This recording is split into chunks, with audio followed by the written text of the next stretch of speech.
How substance abuse is taking a toll on Clark County foster care. That's this week on Nevada Week.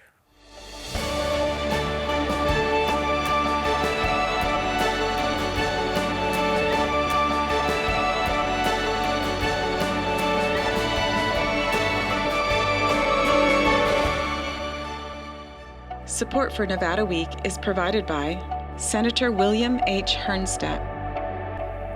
Welcome to Nevada Week. I'm Amber Renee Dixon. The Drug Enforcement Administration calls fentanyl the greatest threat to Americans today. And now the potent synthetic opioid is forcing Clark County foster care to take action. Here to explain how and expand upon the impact of substance abuse on foster care are Wansuela Mackey, also known as Sway, Deputy Director of the Clark County Department of Family Services, Leah Dodds, Director of Programs at Foster Kinship, and Katie Krikorian, a foster parent and foster parent advocate through the Clark County Department of Family Services. Ladies, thank you for joining us today. And Sway, I'm going to start with you, and I have several questions.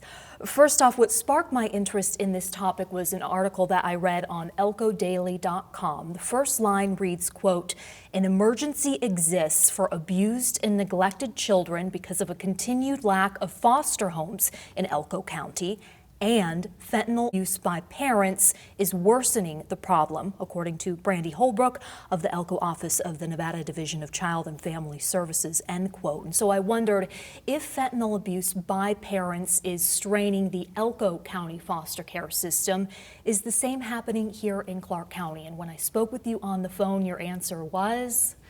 Well, fentanyl use is so new and explosive here in Clark County. However, there's not enough data for us to really say that fentanyl in and of itself is bringing children into foster care.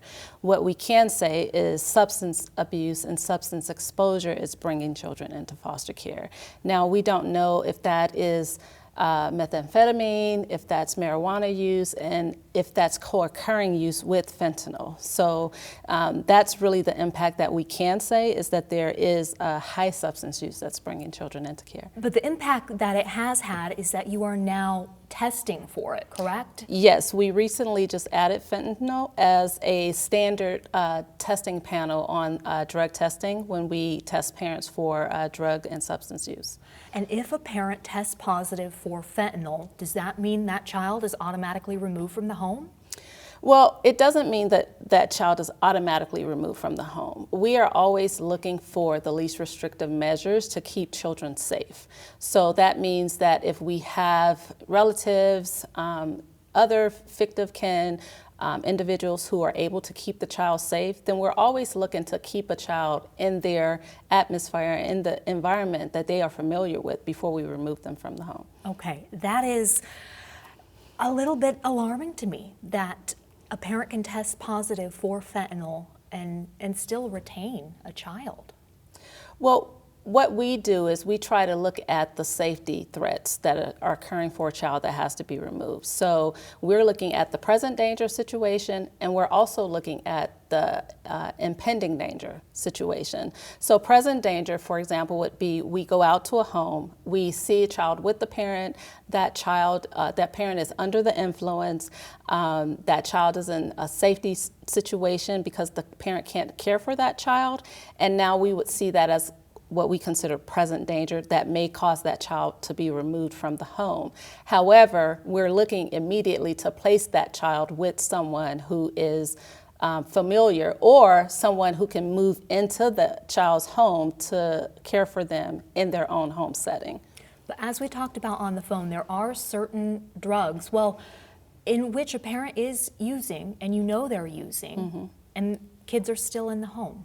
Yes, because we have a safety plan that we can wrap those families with to keep the child in the home. We look at the fact that every time we remove a child from a home, it causes a significant trauma to the child. So we're trying to minimize the trauma to the child as well. And if we can bring an individual that the child is familiar with into the home, who can understand the family dynamics in the home, know what's going on, and keep the child safe in their current living environment, then that's what we look at. We call it an in-home safety plan.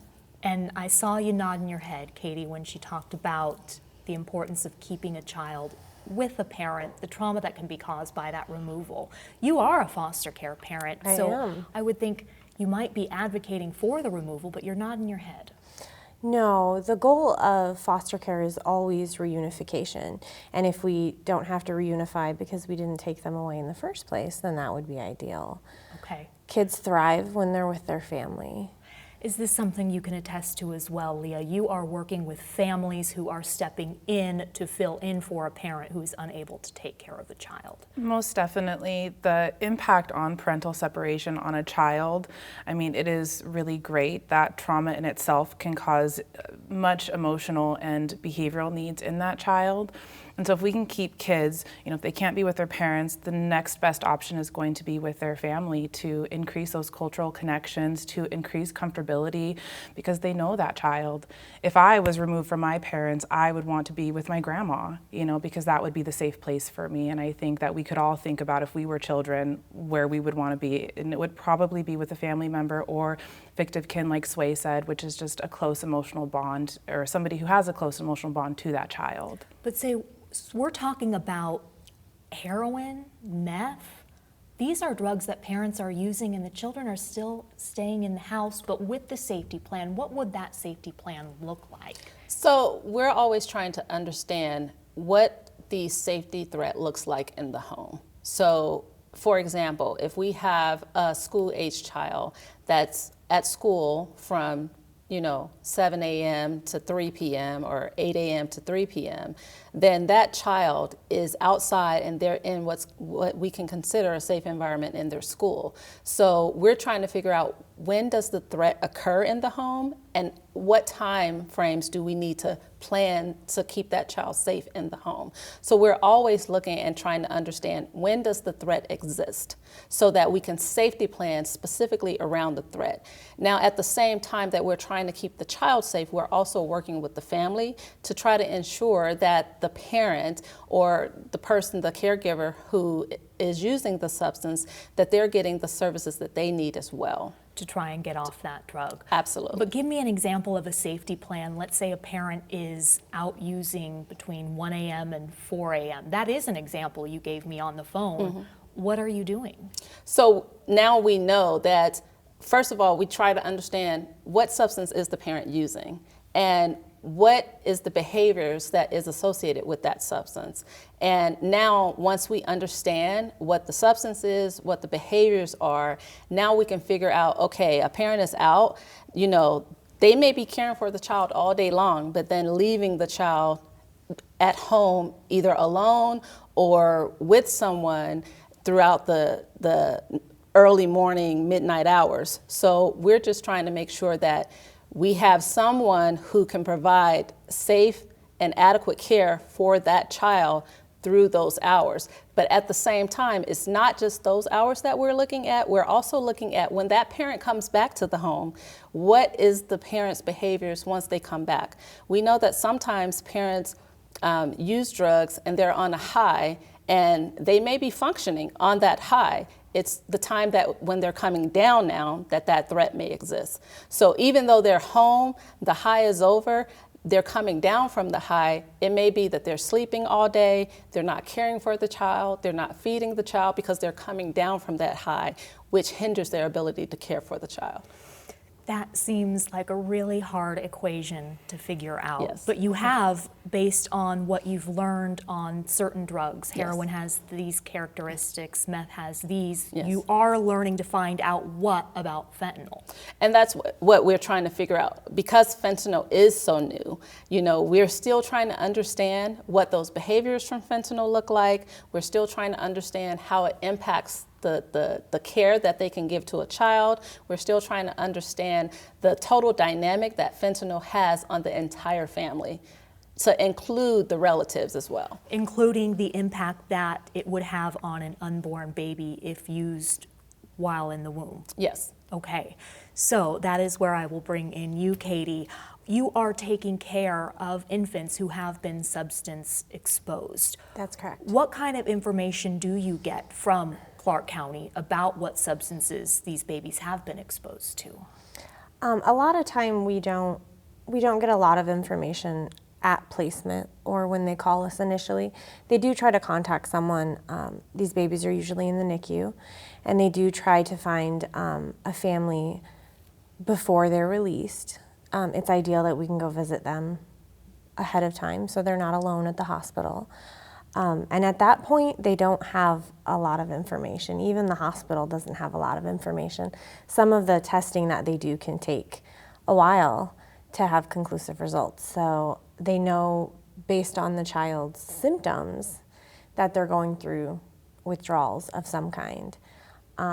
They can guess, but until we take them to the pediatrician and discuss it with them, we don't really have a lot of information. And the pediatrician will get the results of drug tests done at the hospital? Yes. Okay. I did reach out to UMC. They are not testing for fentanyl at this moment on their standard drug testing panel. I want to bring in you now, Leah. We had talked on the phone about the importance of knowing whether, for example, an infant has fetal alcohol syndrome. Will you explain why? Yeah, so I think substance use in utero can have detrimental effects on infants, right? Especially as they grow and develop into children, into teenagers, and into adulthood. I think especially with FASD, it can cause a great impact on a child and adult's life. So I think having that diagnosis can be incredibly important in terms of how you treat that FASD. However, that diagnosis can take years to come about. It can take 2, 3, 4, 5 years old, if you can even get an assessment for that, because it can be really hard to find providers that are, one, competent in that, but can actually diagnose it. And you really need a full picture too, like you need to know that mom was using alcohol in utero to even diagnose that. You could have all the other features, but you need to know that specific information as well. And I think, yes, it can be helpful to know if a child was born exposed, but really we need to treat the symptoms that that's causing. And exposure to substances in utero can also kind of mimic the effects of parental separation. Maybe that infant's grieving, right? It might be a combination of that. If it's an infant that you can't calm down, that maybe seems colicky, right? That could be the grief from just not being with mom or the parents. What kind of information would you like to have, Katie, from Clark County regarding substance exposure? I think they do a pretty good job of providing us with information as far as what they can. We can't violate, the medical rights of the parents. Mm-hmm. It would be great if we had additional training on dealing with infant drug exposure, just so that we were more prepared. I get a lot of phone calls as a foster parent champion from new foster parents that are having a hard time soothing a baby and they feel like they're doing something wrong. Have you over the years learned to differentiate a baby's response, well then this baby may have been exposed to this based on how they're behaving versus to some extent, but it's not always as simple as this baby was exposed to this one thing. Sometimes it's a combination of drugs. There's also a lack of prenatal care that happens when parents are using.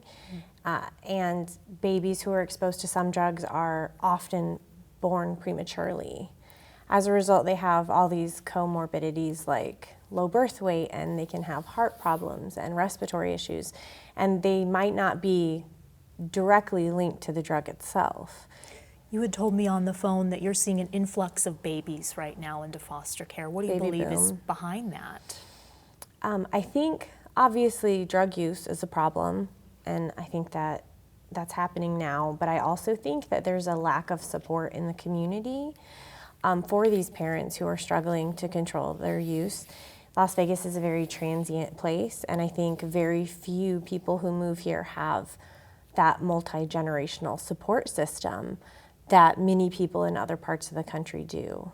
In our community, there is a lack of support. I think we are trying to get better, and I think Clark County Department of Family Services has done a wonderful job in, when children have to be separated from their parents, getting them with family members. I think close to half of their quote-unquote placements are with relatives right now, which is amazing, and across the country, numbers aren't that high in other jurisdictions. So that's really great, but we do need support and to stabilize these families to help form connections so they can build their own informal support system.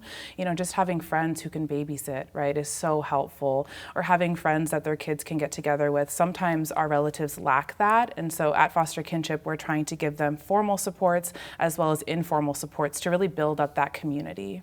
You want to add something? Yeah, and I would also add that we also need to look at the mental health crisis that's happening here in Clark County. You know, sometimes there are coexisting problems. You know, parents have mental health issues and then they're trying to, you know, self-medicate using those substances, you know, which is also bringing those children into care. So the coexisting mental health, you know, sometimes that leads to domestic violence, sometimes that leads to substance use. So there are so many occurring issues that are happening that are also bringing children into care. And when you are made aware of a parent in this situation, are you offering help? Yes, we do try to offer resources to parents. You know, we give them a case plan, a safety plan, so that they can receive services through therapy, counseling, you know, treatment homes, shelter services for domestic violence. We give the parents a variety of resources and try to help them walk through those things because, again, like she said, our goal is always reunification for a child because children thrive with their parents, and if they can't be with their parents, they thrive in their families. So we try to keep children connected with the family network. So then a foster care parent becomes the third option, and that is where you come in, Katie. Katie, what is it like to take care of a substance-exposed infant? It can be a struggle for sure. They tend to cry more, and there's a very specific high-pitched cry that you hear a lot with babies that are drug exposed. They're harder to comfort, so we use a lot of affection and attachment and skin time and holding. I joke that I pick a baby up from the hospital and I set them down when they turn 1. They need that much contact. They do. And as parents, with our own biological children, we hear a lot that you can spoil them and that you shouldn't, you know, pick them up every time they fuss, and that's not the case at all with these kids. They need that attachment. They crave that attachment because they're missing their family.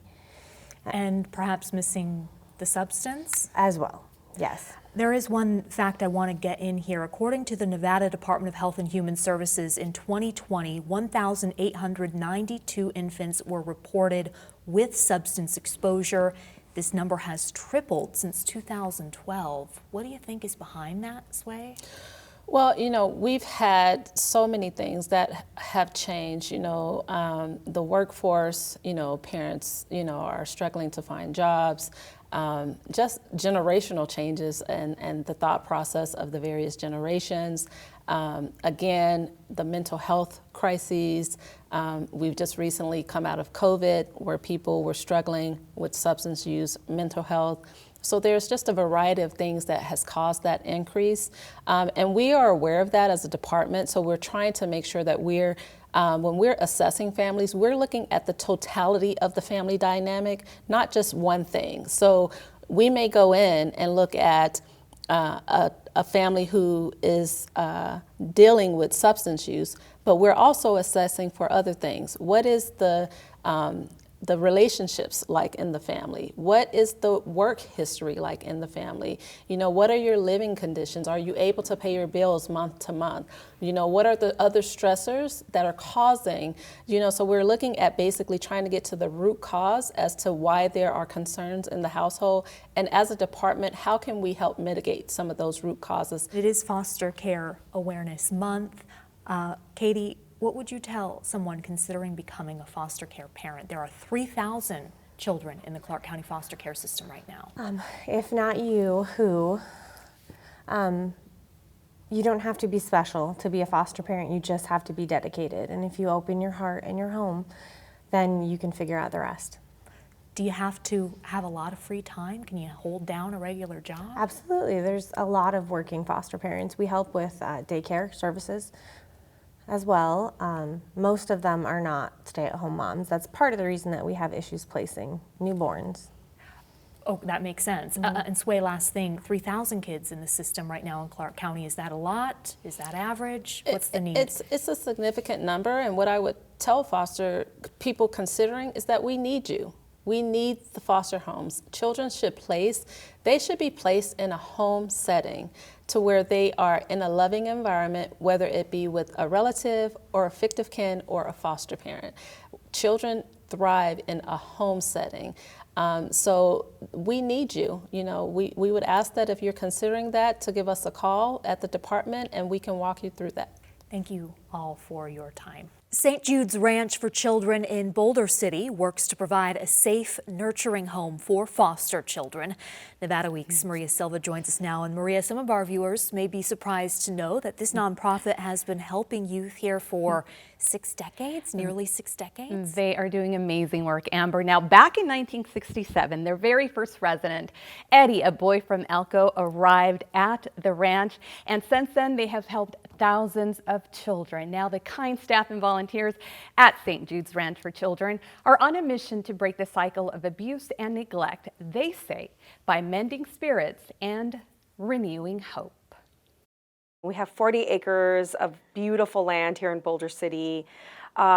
It's just such a special place. Since 1967, this special place has helped thousands of children in the foster care system by offering them a place to call home and caring individuals they can call family. We have 10 individualized homes that serve up to 60 children that get to call this their home, with a whole array of services to support them, like tutoring and therapy and just, you know, places for play and all of the things that help provide hope and healing. CEO Cristina Vela, a longtime social worker, says they work hard to destigmatize foster care and what it's like to live at St. Jude's Ranch for Children. I want every young person and every, you know, child that's experienced tough times to know that it's not their fault and that what's happened to them doesn't define them, and that they can live an audacious goal to break that cycle and to go be their best selves. St. Jude's Ranch for Children is the only organization in Nevada that has a sibling preservation program. Every month we provide high quality activities for brothers and sisters that are separated in foster homes to come together and to spend quality time together. And we celebrate National Sibling Day once a year. We take kids off to summer camp. You know, for that summer camp, that is the one time of the whole year that brothers and sisters get to spend 5 days together. I feel like me and my siblings got closer. We had more open conversations with each other. It's creating those valuable moments with your siblings that you're not really gonna get anywhere else. You got this! Nice job, Jude! St. Jude's Ranch for Children provides services to children from birth to 18 years of age. But even after the child ages out of the foster care system at 18, the life-changing services continue. We tend to serve a lot of adolescents that generally don't get adopted. And so that means we have this incredible responsibility to help prepare kids for the real world, to help them graduate and get them a bank account and job, you know, job experience and how to navigate the world and relationships. We get to bear witness to incredible changes in young people's lives. And that might just be as simple, as small, it sounds so small, just to break the cycle, to have a job, to hold down a job, to work here at St. Jude's Ranch for Children and pay it forward. Paying it forward, a priority for Jana Brown. Now 27, she first arrived at St. Jude's Ranch for Children at 15 and a half. She is now working as a peer support specialist and shares her incredible journey in hopes of helping others. My mom passed away when I was 9, but my mom's sister was just very abusive. Like her mental health. And now I look at, like back then I thought it was like, she's crazy, you know, but now I see the way I am and the way I help other people. I just see now that it was a mental health thing, and I'm just happy that I was able to initially put myself in the foster care system at like 11 and a half, almost 12. And I told the state, like I didn't even have the attorney like speak for me. I was like, I want to be a ward state. Finding her home and her family here at St. Jude's Ranch for Children saved her life. I feel like if I didn't end up here, I feel like I would be either in jail, either dead, to be honest, I still get the help and stuff, and I really appreciate it. Jana, you are an inspiration. I am wishing you only the best and good luck as you head back to college in the near future. And speaking of college, St. Jude's Rancher Children has a scholarship fund available to help current and former students ask for Camp to Belong. The children and their siblings leave for camp next month. Have fun, kiddos. Oh, what a valuable camp for It them. is. I understand that St. Jude's is also expanding their services to include a healing center for child victims of sex trafficking. Yeah, Amber, it is a heartbreaking situation right now. It is a growing problem. The reality is that sex trafficking continues to grow, and there is no residential program in place right now to help these children. That will change soon. The Healing Center will fill that void. It is being built as we speak and is expected to open its doors next year. It's located on the same campus in Boulder City. It will include beautiful homes that look like homes and not like institutions. The Healing Center will be the only of its kind across the country because it will also have an on-site school in partnership with the Clark County School District. They will have specialized classes like art and music therapy, yoga, and gardening to help these beautiful children heal. And if you go to the campus, it is open to the public. It is such a beautiful place, and you can see and feel the love. Again, they're a family, and they are also doing so much to help these kids that when they need it most. And those renderings are beautiful. Yes. A beautiful campus for such an important cause. And real quick, Amber, they are always looking, a nonprofit always looking for volunteers, so we do have that information on our website. All right, thank you for bringing that story to us, and thank you for watching. For any of the resources discussed here on Nevada Week, please go to our website, vegaspbs.org/Nevada.